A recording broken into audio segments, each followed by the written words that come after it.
sex-selective abortions are still being practiced. The UN says in a number of countries, fetuses are aborted if it turns out to be female or intersex. A new study shows that about 4.7 million female pregnancies will be terminated over the next 10 years.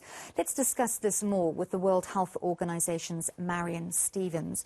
Marion, good morning. Thank you very much for agreeing to speak to us this morning. So in many developed countries, it might be shocking for people to know that these practices are still ongoing.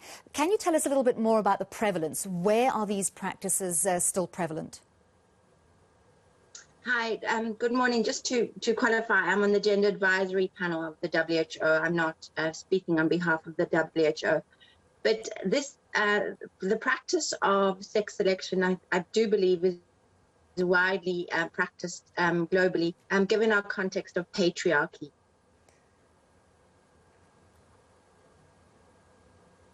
While in South Africa, it is illegal.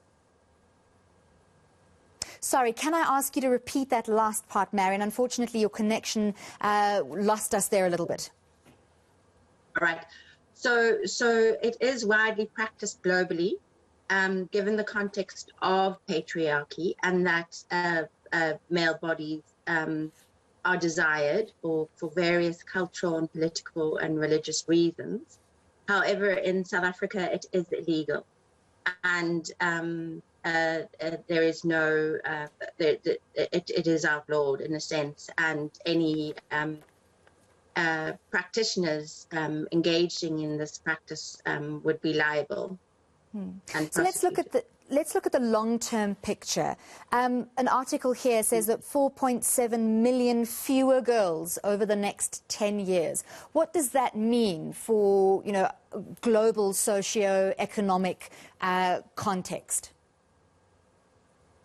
Well, what we have seen in countries like China, where, sex selection abortions have happened due to their one-child policy, although that has stopped now in 2015, 2016, is an increase of violence against women, in a sense that, women are prized and stalked and haunted, and we are seeing that in countries, and I'm curious because this article does come out of Saudi Arabia, although the modelling has also been done in the States and with the UN.